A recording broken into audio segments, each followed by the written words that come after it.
नमस्कार. आतापर्यंत सामनाच्या माध्यमातून आपण माननीय बाळासाहेब ठाकरे, शिवसेना पक्षप्रमुख उद्धव ठाकरे यांच्या अनेक मुलाखती घेतल्या आणि आपण त्या पाहिल्यात.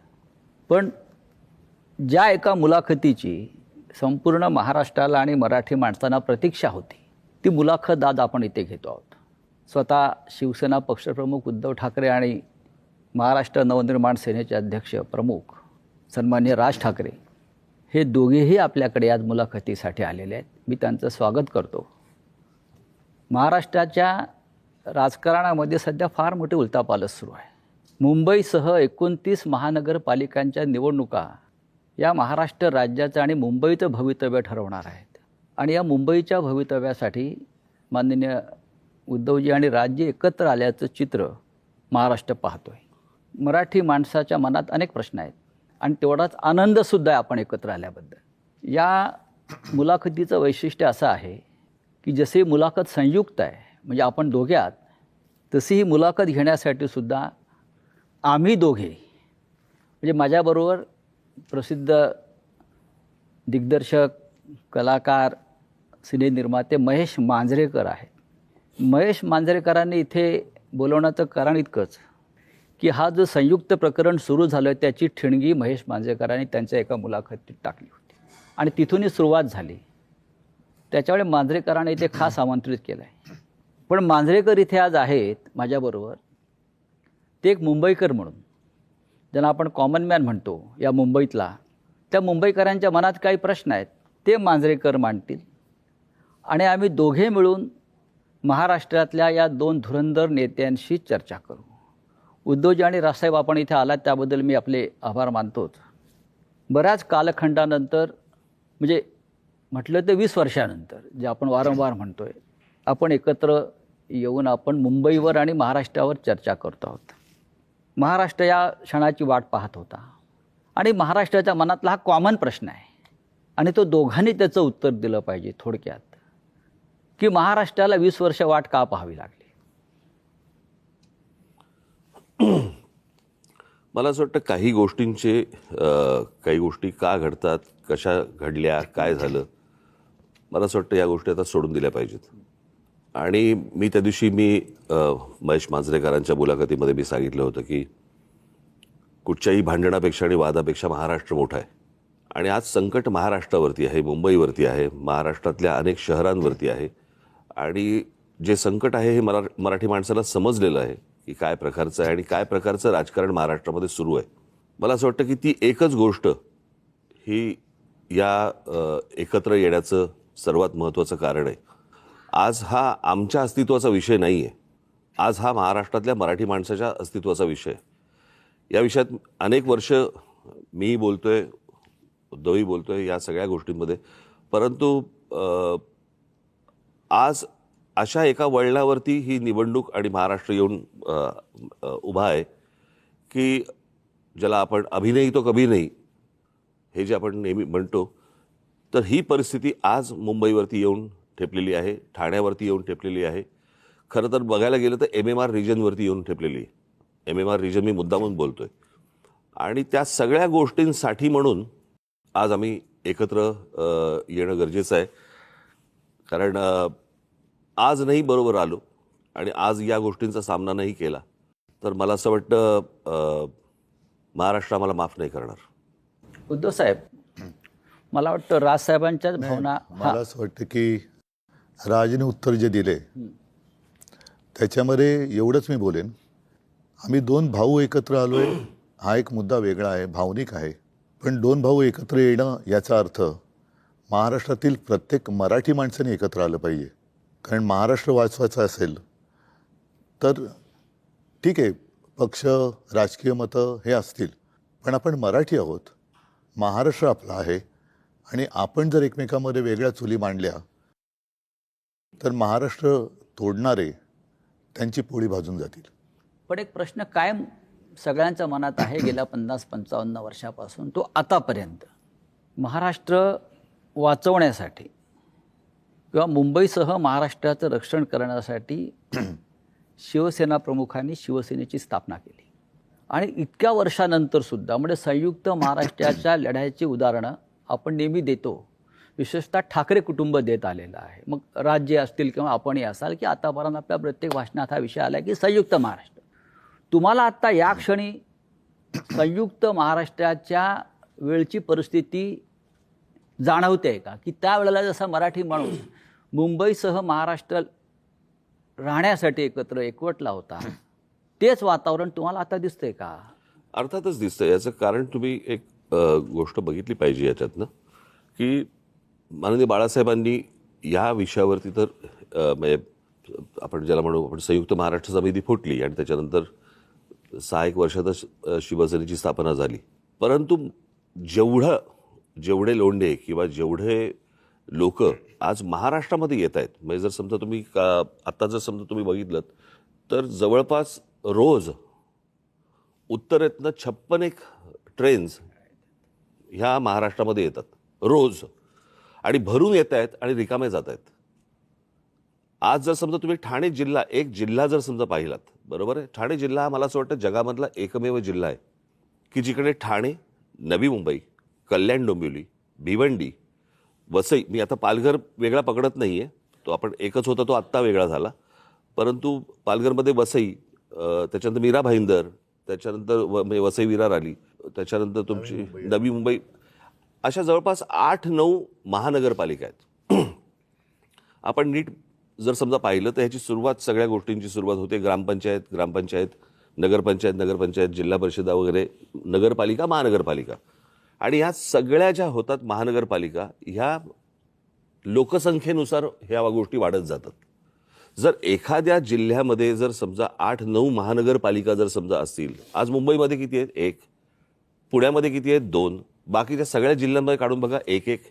ठाणे जिल्ह्यामध्ये 8-9 महानगरपालिका, याचा अर्थ बाहेरून येणाऱ्यांचे प्रमाण आणि तेच प्रमाण मुंबईमध्ये वाढणं, नुसतंच मुंबईमध्ये प्रमाण वाढणं नव्हे, ज्या प्रकारची दादागिरी, की अशा प्रकारची वाक्य कशी येऊ शकतात की मुंबईचा महापौर आम्ही उत्तर भारतीय करणार, मुंबईचा महापौर आम्ही हिंदू करणार. हे कधीपासून सुरू झालं? मी गेले अनेक वर्ष ही गोष्ट सांगतोय की माणसं नुसती येत नाही आहेत, हे फक्त रोजीरोटीसाठी येत नाही आहेत, हे आपापले मतदारसंघ बनवत आहेत, आणि तेच चित्र आता दिसतंय. आणि जी जुनी जखम जी आहे ना, जुन्या ज्या गोष्टी आहेत ना, की मुंबई महाराष्ट्रापासून स्वतंत्र करणं, वेगळी करणं, हे जे जुनं स्वप्न आहे ते कसं पूर्ण करता येईल याच्यासाठीची ही सगळी खटाटोप या लोकांचा चालू आहे. आणि मला असं वाटतं ते वातावरण जे संयुक्त महाराष्ट्राच्या वेळेला होतं, की जी मुंबई वेगळी करणं किंवा स्वतंत्र करणं किंवा गुजरातने मागणं, तेच वातावरण मला असं वाटतं आज आहे. आणि आज अशी परिस्थिती आहे, केंद्रात ते आहेत ज्यांची इच्छा आहे, राज्यात ते आहेत, आणि महानगरपालिकांमध्ये पण जर उद्या ते आले तर मला असं वाटतं आपण त्याच्यानंतर मराठी माणूस काहीच करू शकणार नाही. आणि ह्या सगळ्या गोष्टीकडे हतबलतेने पाहणं, हे मला असं वाटतं हे काही आमच्याकडनं होणार नाही, आणि म्हणून आम्ही एकत्र आलो. उद्धव साहेब, राजसाहेब जे म्हणतात त्या 100% तथ्य आणि सत्य आहे. पण मराठी माणूस जेव्हा जेव्हा भडकला, पेटला, तेव्हा महाराष्ट्रामध्ये परिवर्तन झालेलं आहे अनेकदा. मग सत्ता परिवर्तन असेल, सामाजिक परिवर्तन असेल, पण आजही त्या पद्धतीनं तुम्हाला मराठी माणूस पेटलेला दिसतोय का? एक लक्षात घ्या की मराठी माणूस पेटला तेव्हा संयुक्त महाराष्ट्र झाला. मुंबई महाराष्ट्राला मराठी माणसाने मिळून दिली. मधला जो काळ होता 60 ते 66, जर माझा आवाज 60 ते 66, याच्यामध्ये आत्ता जी राजनी सांगितली ती परिस्थिती निर्माण झालेली. मराठी माणूस खचून गेला होता, आत्मविश्वास गमावला होता, आणि त्याच्यात एक ताकद, चैतन्य निर्माण करण्यासाठी शिवसेनेची स्थापना झाली. इतके वर्ष व्यवस्थित चाललं. आपल्याला सगळ्यांना असं वाटलं की आता हे काय पुढे कोण हिंमत करणार नाही.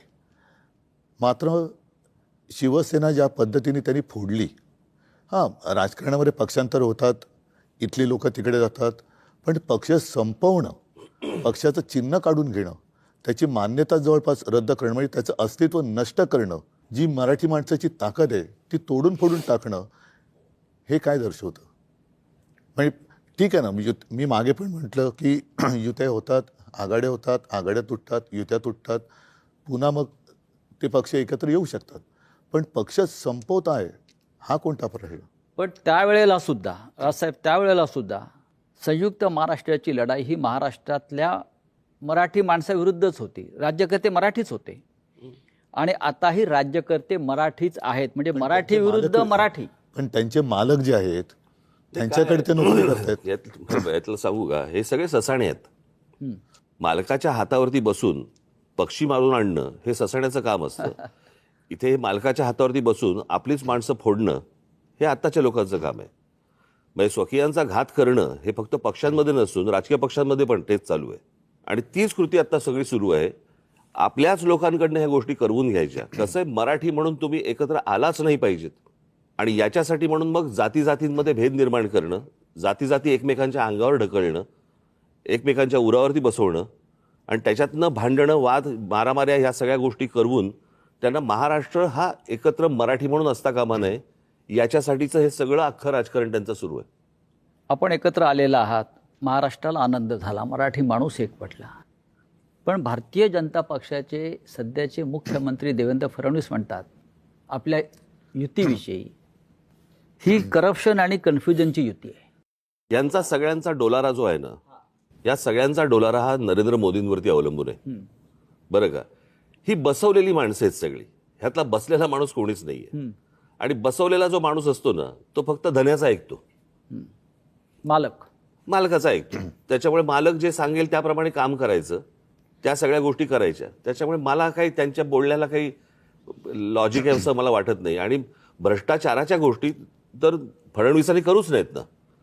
ते बैलगाडी घेऊन गेले होते नाही का अजित पवारांच्या बाबतीत.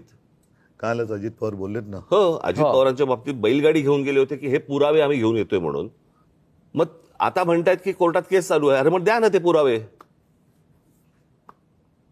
कसं आहे, आपलं ठेवायचं झाकून, दुसऱ्याचं बघायचं वाकून, या लेवलला आता ते आलेत. तुमच्याकडे काय चालू आहे ते एकदा बघा. मी परवा दिवशीच्या पत्रकार परिषदेत म्हटलं नाही, या देशामध्ये कोणी राजकारणामध्ये सत्तेचा अमरपट्टा घेऊन आलेला नाहीये. सत्ता बदलत असतात, काळ ह्या सगळ्या गोष्टी बघत असतो. उद्या ज्या दिवशी हे बदलेल. तुम्ही टार्गेट आहात, मुख्य लक्ष तुमच्यावर आणि तुम्ही टार्गेट आहात. कशावरती? म्हणजे ही चाटम मंडळी जी आहेत भाजपमध्ये, ज्यांना तुम्ही चाटम म्हणता, ते तुमच्या प्रश्नामध्येच उत्तर आलं ना. तर जसं कन्फ्यूज आणि करप्शनची युती म्हटलंय. नाही, करप्शन त्यांचं म्हणणं की अनेक वर्ष आपली सत्ता आहे आणि त्याच्यामध्ये सहभागी होते. होय. नाही, माझ्या मनामध्ये असा प्रश्न आहे की त्याने असा आरोप केलाय की 3 लाख कोटीचा भ्रष्टाचार झाला. महापालिकेत एवढे पैसे असतात? नाही, मी सांगतो. आणि जर एवढे पैसे असतील तर मग हे आमदार 50-50 कोटीला का पळून गेले? मला एकच मिनिट. पहिली गोष्ट म्हणजे मला ना त्या गोष्टीबद्दल एक जरा बोलायचंय की तो जो एक चालू होतं ना 50 खोके 50 खोके 50 खोके, मला असं वाटतं लोकांना नीट समजून सांगणं आवश्यक आहे. हे 50 खोके 50 खोके हा विनोदाचा भाग नाही. 50 खोके म्हणजे 50 कोटी रुपये झाले. 50 कोटी. 40 आमदार म्हणजे 2000 कोटी रुपये झाले. म्हणजे 40 आमदारांचे 2000 कोटी हे कुठून आले, कसे आले? भ्रष्टाचारातून, घोटाळ्यातून. बरोबर की नाही? म्हणजे बँकेतनं लोन तर थोडं नव्हतं ना घेतलं. त्याच्यामुळे कुठच्या भ्रष्टाचाराबद्दल कोणी काय बोलावं? मला एक बेसिक, आता 3 वर्षांमध्ये कॉर्पोरेशनची इलेक्शन झालीच नाही. आज जो हे चालू ना मुंबई, मग 3 वर्षात मुंबई धोक्यात नव्हती का जेव्हा इलेक्शन झालं? माझे एक मुंबईकर म्हणून मी आज जेव्हा घरातनं बाहेर पडतो ना, तर मला खरं सांगू तर मला लाज वाटते की माझी मुलं ह्या शहरात वाढणार आहेत. मी काही गोष्टी रेग्युलरली फॉलो करतो. आजचा एअर क्वालिटी इंडेक्स 183 आहे. ज्याचा आज मी भोगतोय. एक फुगा असतो की ज्याची कॅपॅसिटी एक आपण म्हणतो की तो एक पर्टिक्युलर ह्याच्यात तो फुटेल. तर जवळजवळ ह्या एका फुग्यात जवळजवळ त्याच्या 5 पट हवा भरलेली गेलेली आहे. माझा एक प्रॉब्लेम आहे की मुंबई डिकंजेस्ट कधी होणार? म्हणजे मी आता बाहेरचे लोंढे बोलतच नाही. एक मुद्दा सांगतो, विचारतो तुम्हाला. तुम्ही इतके वर्ष मुंबईत राहतायत. माझा आणि राजचा जन्म मुंबईतला आहे. आज जेवढं प्रदूषण दिसतंय, हवेचा जो काही निर्देशांक वगैरे म्हणतोय प्रदूषणाचा, हा एवढा खराब कधी झाला होता का? ह्याचं कारण असं की आता यांची जी काय होर्डिंग्स लागलेत, विकासाची गती नाही आहे, ह्यांची विनाशाची गती आहे. नियोजन शून्य विकास हे याचं कारण आहे. कारण तुम्ही जे म्हणताय ना, एक तर आओ जाओ घर तुम्हाला इथूनच पहिली सुरुवात होते. त्याच्यानंतर साधारणतः आपल्याला नेमकं आज हवंय काय? आज जर का तुम्ही पाहिलं तर सगळीकडे रस्ते खोदलेत, जिथे जाऊ तिकडे रस्ते खोदलेत, मोठमोठ्या इमारती उभ्या राहिलेल्या आहेत. विकासाच्या नावाने मेट्रो असेल, काही ठिकाणी पूल असेल, हवेत. पण ते एका वेळेला सगळं तुम्ही काढलंय आणि त्यावेळेला मुंबईच्या खर्चाचा ताळमेळ हा बसवला गेला पाहिजे. मी मुंबईकर म्हणून मी तुम्ही म्हणतो, आपण सगळेच मुंबईकर आहोत. तुम्ही जो कर भरता त्याच्या समोर तुम्हाला काय मिळतं? प्रदूषण. म्हणजे विकास तुमच्याकडे काय फार मोठा रस्ता आम्ही छान केला आहे, सरळ तुमच्या घरापासून हॉस्पिटलमध्ये जातो रस्ता, याला मी विकास नाही म्हणत. हॉस्पिटल कमीत कमी असणं आणि आयुष्य चांगलं असणं हा विकास पाहिजे. माझं तर म्हणणं आहे की विकास नको आता. नाही, मुंबई ही विकास मानसिकता करण्याच्या लायकीची ही राहिलेली मानसिकता नाही. का झाली? कारण नियोजन शून्य विकास. आम्ही सुद्धा आज आमची जी होर्डिंग लागलेत, मी 12 पासून लावतोय होर्डिंग. होय, हे आम्ही केलं आणि त्याच्याबद्दल मला अभिमान आहे आणि मला असं वाटतं मुंबईकरांना अभिमान आहे. मग त्याच्यामध्ये शाळेचा दर्जा असेल, पाण्याचा दर्जा असेल, किंवा आता कोस्टल रोड झालेला आहे. कोस्टल रोडसुद्धा हा आपण केलेला आहे. पण वाटेल तिकडे, जसं आता मी कलानगरला राहतोय, वेडेवाकडे उड्डाण पूल, आता तिकडे आणखीन एक वॉकर ब्रिज करतायत. कोणासाठी करताय? कशासाठी करतायत? आणि संपूर्ण धुळीचं आणि सिमेंटचे कण आपल्या फुफ्फुसामध्ये जात आहेत. मी तेच म्हणतो की आता विकास करण्यासाठी जागा नाही राहिली मुंबईला. म्हणजे कार्बन डायऑक्साईडचं प्रमाण 1 किलोमीटर मागे Mumbai is the highest in the world. म्हणजे आपण जो श्वास घेतो त्याच्यातनं आपण कार्बन ऑक्सिजन याचं मूळ कारण असं आहे की एक तर चाललेल्या काय ज्याला विकासाच्या नावाखाली ज्या काही गोष्टी सुरू आहेत त्या, आणि दुसरं म्हणजे मुंबईमध्ये, ठाण्यामध्ये, पनवेलमध्ये, नवी मुंबईमध्ये तुम्ही जर सगळीकडे आपण जर गेलो, प्रचंड मोठ्या प्रमाणावरती रिडेव्हलपमेंट सुरू आहेत. झाडं तोडतायत, झाडं तुटतायत, रिडेव्हलपमेंट सुरू आहे. डोंगर कापतायत. आणि काय होतं की ह्या सगळ्या ह्याच्यामध्ये आपल्याकडे ना डीपी बनतो पण टाउन प्लॅनिंग होत नाही. मी माझी काही भाषणं दाखवीन की जी साधारणपणे 2008ची वगैरे भाषणं आहेत, 2009ची भाषणं आहेत, की ज्यावेळेला मी पुण्यात जात असे आणि पुण्यातले माझी भाषणं आहेत की मुंबई खराब व्हायला एक काळ लोटला, पुणे ते बघणार नाही, पुणे लवकरात लवकर बर्बाद होईल. नाही, मी पुण्याला शिफ्ट झालेलो की मध्ये असं विचार केला मुंबई कंजेस्टेड, पुण्याला शिफ्ट झालो. नाही, पुणे तर पण बर्बाद. 6 महिन्यात परत मुंबईला आलो मी. आणि म्हणजे काय माझं म्हणणं, आता लोंढे आले राहू दे की आता मुंबई करत आता आले, आता तरी थांबवायची गरज आहे. दोन्ही गोष्टी मूलभूत ज्या गोष्टी आहेत ना, जसं मी काही बातम्यांचे हे घेऊन आलेलो आहे. आता मुंबईमध्ये कांदळवन आहेत. कांदळवन साधारण कुठे होतात? समुद्र आणि खाडी जिकडे असते तिकडे. नाही, म्हणजे त्यांना समजेल असं म्हणजे मँग्रोव्ज. मँग्रोव्हचं मला माहिती आहे. हां, म्हणजे मराठीत सांगायचं तर मँग्रोव्ज. तर विकासाच्या नावाखाली ते मँग्रोव्ज कापणार. आता साधारणतः एक कायदा असा आहे की जेवढी झाडं तुम्ही तोडाल तेवढी झाडं तुम्ही लावली पाहिजेत. आता मुंबईची मँग्रोव्ज जी समुद्र किनारपट्ट्यावर आहे ती कापल्यानंतर, तोडल्यानंतर तुम्ही कुठे लावली पाहिजेत? तुम्ही पुण्याला गेलात, चंद्रपूरला गेलात, मुंबईतल्या कांदळवनाची भरपाई हे चंद्रपूरला करणार. ह्या विकासाचा कसा काय उपयोग होणार आपला? आता सुद्धा मी 2017चा माझा महापालिकेचा वचननामा पाहिलात तर मुंबईला पाण्यासाठी गारगाई आणि पिंजाळ ही 2 धरणं आपण बांधायचं वचन दिलं होतं. कर्मधर्मसंयोगाने मी मुख्यमंत्री झालो आणि म्हटलं आता दिलेलं वचन पाळलं पाहिजे म्हणून मी त्याचं प्रेझेंटेशन घेतलं. तेव्हा माझ्या लक्षात एक धक्कादायक गोष्ट आली की गारगाई आणि पिंजाळ करायचं असेल तर जवळपास 6-1 लाख झाडं कापावी लागतील. म्हणजे जंगल पूर्ण नामशेष करायचं. साधारणतः ज्याला कॅचमेंट एरिया म्हणतो तिकडे हा सगळा पाऊस पडतो, तो एरिया तुम्ही नष्ट करणार म्हणजे पर्यावरण खतम करणार. आता ते खतम केल्यानंतर जो काही खर्च होणार तो खर्च केल्यानंतर आपण पुन्हा पावसावरती अवलंबून राहणार. परत तेही पाणी आपल्याला उद्या जाऊन कमी पडणार, कारण तुम्ही म्हणता तसं दुसऱ्या बाजूनी लोंढे येतच राहणार. त्याला पर्याय म्हणून आम्ही समुद्राचं पाणी हे पिण्यायोग्य करण्याचा प्लांट मी मुख्यमंत्री असताना पायलट प्रोजेक्टला गो हेड दिला होता. आणि हा पायलट प्रोजेक्ट आत्ता कालच्या डिसेंबरमध्ये पूर्ण झाला असता.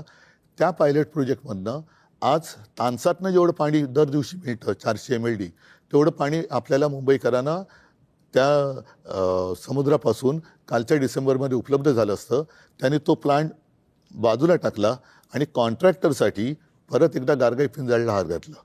आरेच्या जंगलाला मी संरक्षण दिलं होतं मेट्रोच्यासाठी. अरे मी पण केलं ना, मेट्रोचं लोकार्पण मी पण केलं, मेट्रो 2चं. माझं म्हणजे म्हणणं होतं म्हणजे सरकारचं की तुम्हाला कारशेडसाठी आरेचं जंगल कापण्याची गरज नाही. कांजूर मार्गला होऊ शकतं. आता याने काय केलं, हट्टापायी आरेचं जंगल मारलंच प्लस कांजूर मारला करतात. कशासाठी करता हे?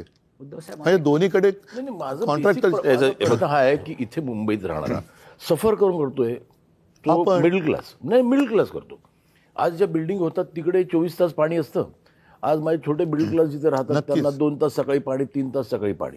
तो जो एक भाग आहे ना की किती क्राऊड का मुंबईत. बरं, आज मला बाहेर पडलो तर जिथे मला 10 मिनिटं लागत होती तिथे आज मला 1 तास लागतो.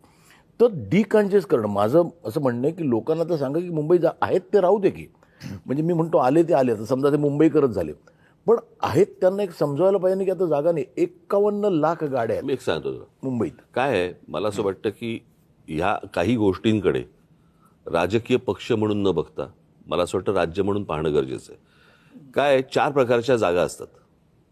एक केंद्र सरकारची जागा असते, एक राज्य सरकारची जागा असते, एक महानगरपालिकेची जागा असते आणि एक खाजगी जागा असते. बरोबर?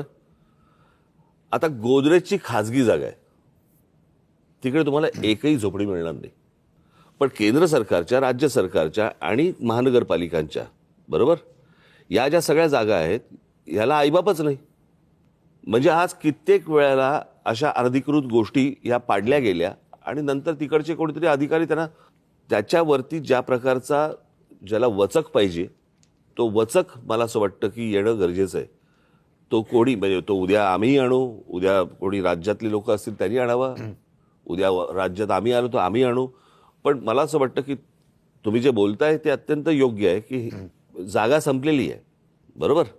आता साधी गोष्ट, आपण समजा प्रदूषणाची गोष्ट बोललो, प्रदूषणाची, तर मुंबईमध्ये हीच हालत आहे, मला मान्य.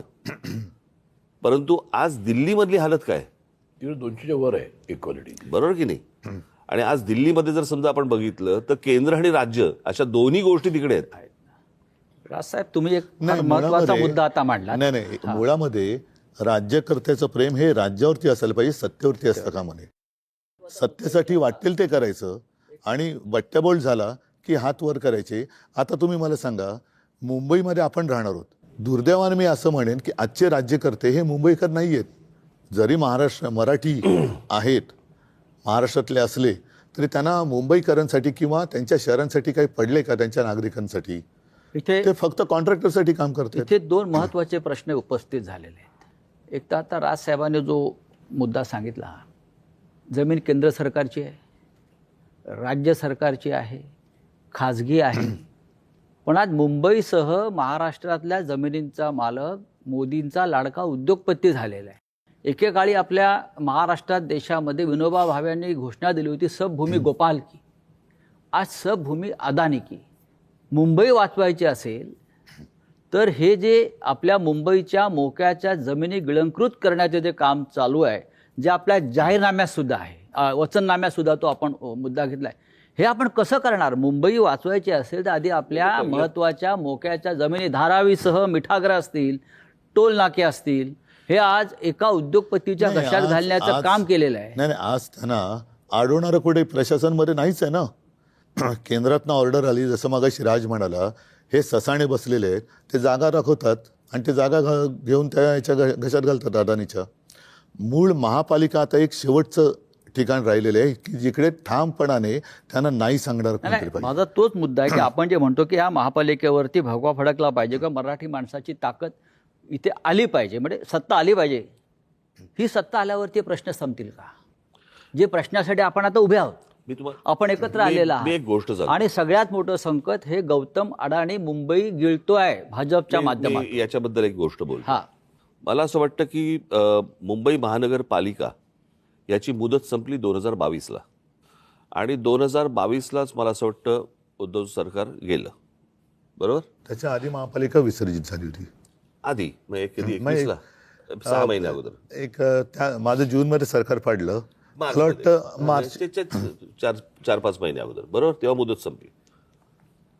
22 त्याच्यानंतर 25 पर्यंत, 4 वर्ष झाली आता. या 26. 25 पर्यंत, आज 26 कधी 26ला आज जानेवारीमध्ये निवडणूक होते.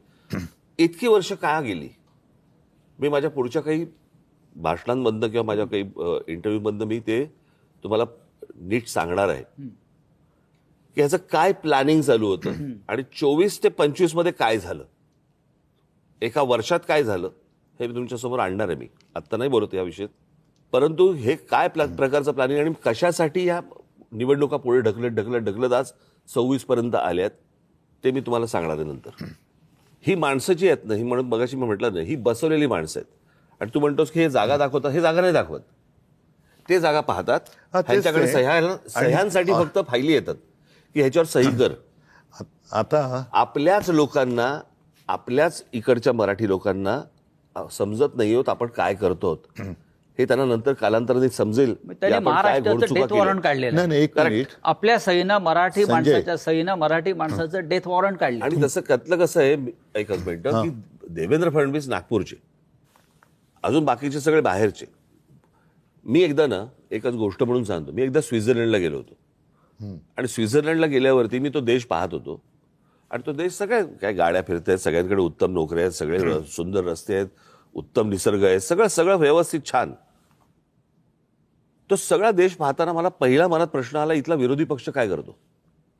हो. म्हणजे निवडणुकीच्या तोंडावरती काय सांगतो तो, की मी तुम्हाला हे देईन, मी तुम्हाला ते देईन, मी तुम्हाला त्या कल्पनेच्या बाहेर होतो मी. बरोबर आहे. मुंबईमध्ये मुंबईकरांना काय पाहिजे हे मला असं वाटतं मुंबईत तुम्हाला तिथे जन्माला आल्याशिवाय कळणार नाही. बाहेर येऊन ज्यावेळेला तुम्ही ती एखादी गोष्ट बघता, शहर बघता किंवा एखादा देश बघता ना, तुम्हाला समजणारच नाही तिथले प्रश्न काय ते. आता उदाहरणार्थ समजा तुमचा कुठचा काय गृहनिर्माण मंत्री किंवा अजून कुठचा PWD मिनिस्टर किंवा अजून कोणतरी हे बाहेरचे ज्यावेळेला येतात, ते ज्यावेळेला मुंबईत येतात त्यावेळेला त्यांना प्रश्न पडतो, सारा प्रॉब्लेम काय शहराचा. रस्ते आहेत, हॉस्पिटल आहेत, दिवे आहेत, शाळा आहेत, कॉलेजेस आहेत, पाणी आहे 24 तास. इथले प्रॉब्लेम काय आहेत. कारण तो कंपॅरिझन करतोय त्याच्या रस्त्यांशी, त्याच्याकडच्या लोडशेडिंगशी, त्याच्याकडच्या सगळ्या गोष्टींशी. त्याच्यामुळे हे सगळे प्रॉब्लेम होतात. तुमची मानसिकता कशी आहे. माझं जे आता मी इथे मुंबईकर म्हणून बोलतोय, आता हे पॉलिटिकल बाजूला ठेवून, की मला जे बाहेर पडल्यावर प्रश्न पडतात ते, की आज आई भीक मागू देत नाही की वडील चोरी करू देत नाही, अशी परिस्थिती फक्त मिडल क्लासची आहे. त्या मिडल क्लाससाठी काय म्हणजे आज आपण म्हणतो की बाहेर रस्त्यावर फिरा, फुटपाथ. आता आम्हाला लहानपणी सांगायचं की the pedestrian should walk on the footpath. नाहीच आहेत फुटपाथ, चालणार कुठे. आज शाळांचे एवढे प्रॉब्लेम आहेत. माझं म्हणणं आहे की कॉर्पोरेशनकडे एवढ्या शाळा आहेत, त्या एवढं बजेट आहे मुंबई कॉर्पोरेशनचं, त्या अत्याधुनिक का केल्या जाऊ नये. आता कसं आहे, आणि आज डिजिटल एज्युकेशन झालं आहे. असंही नाही की टीचर्स चांगले पाहिजे, आम्हाला टीचर्स चांगले मिळत नाही. तर आज एक म्युन्सिपाल्टी शाळेत जाताना मला मुलाला पाठवताना मला लाज नाही वाटता का. मग ते त्यांच्या बरोबरीने का नाही करता येत. कारण होऊ दे की आता मुलांना एअर कंडिशनमध्ये बसायची सवय आहे. नाही, याच्याबद्दल एक नक्की सांगेन. हां, अगदी एअर कंडिशन नसेल, पण साधारणतः 2010 पासून मी अभिमानाने सांगेन की देशामध्ये मुंबई महानगरपालिका ही एकमेव महानगरपालिका असेल की तिने अत्याधुनिक यंत्रणा किंवा सुविधा वापरायला लागले. व्हर्च्युअल क्लासरूम म्हणजे काय केलं आम्ही, साधारणतः एका विषयामध्ये महापालिकेच्या शाळेमध्ये एक चांगला शिक्षक किंवा शिक्षिका कोण आहे त्यांना बोलवण्यात आलं आणि एका स्टुडिओतून 10वीच्या विद्यार्थ्यांना एका स्टुडिओतून त्या शिकवायच्या किंवा शिकवतात. आणि हे शिकवणं म्हणजे मन की बात नाही, प्रश्नोत्तर होतात. आज मी जे तुम्हाला सांगितलं ना की याच्यामध्ये आम्ही पुस्तिकाच केलेली आहे. आणि तुम्ही म्हणाला त्याच्यात जवळपास 1300 शाळा आपल्या मुंबईमध्ये आहेत महापालिकेच्या. आणि या महापालिका शाळेमध्ये 3.5 लाख विद्यार्थी जवळपास वेगवेगळ्या 8 भाषेमध्ये शिक्षण घेतात. म्हणजे मराठी तर आलीच, इंग्रजी, सेमी इंग्रजी आली, हिंदी, उर्दू, गुजराती, अशा या सगळ्या 8 भाषांमध्ये आपण त्यांना शिक्षण देतो. आणि ही साधारणतः 2010 साली सिस्टीम सुरू केल्यानंतर 2014-15च्या सुमारास आम्ही 8वी ते 10वी म्हणजे जे शिवसेना प्रमुखांचं एक स्वप्न होतं की विद्यार्थ्यांच्या पाठीवरती किती ओझं आहे, तर तो अभ्यासक्रम आम्ही ई सिम किंवा सिममध्ये आणला. एक सिम कार्ड असतं ना फोनवर टाकायचं आणि ते टॅबमध्ये टाकून द्यायला लागलो.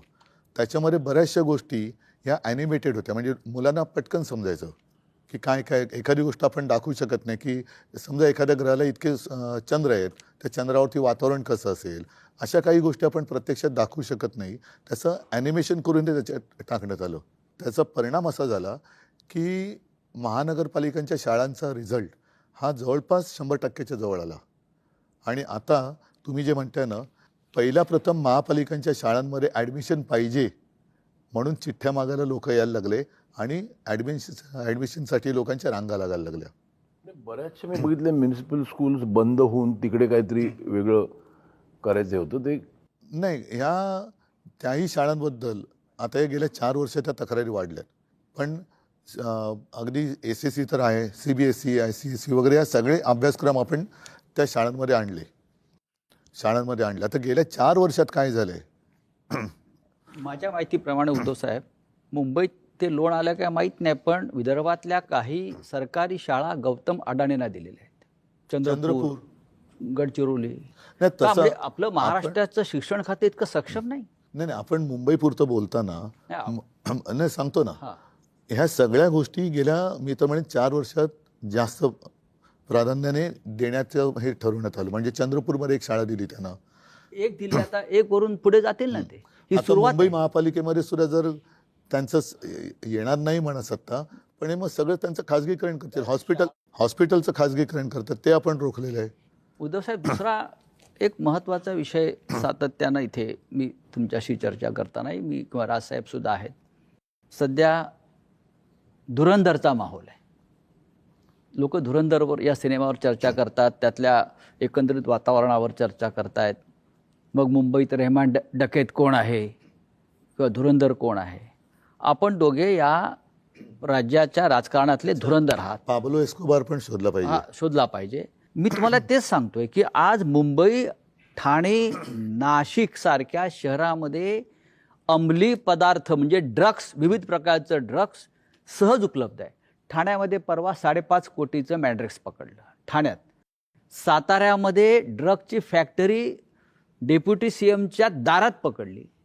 मुंबईमध्ये काल 2.25 कोटीचं ड्रग्स पकडलं. हे चित्र या महाराष्ट्रात यापूर्वी कधीच नव्हतं. आणि हे सगळं ड्रग्स गुजरातच्या मार्गे, मुंद्रा पोर्ट जे अडाणींचं आहे, हे चित्र तुम्हाला महानगरपालिका आहेत, प्रत्येक ठिकाणी महानगरपालिका आहे. हे चित्र गंभीर नाही का? ह्या सगळ्या गोष्टींच्या महानगरपालिकांशी संबंध काही नाही. पहिली एक गोष्ट लक्षात घेतली पाहिजे आपण.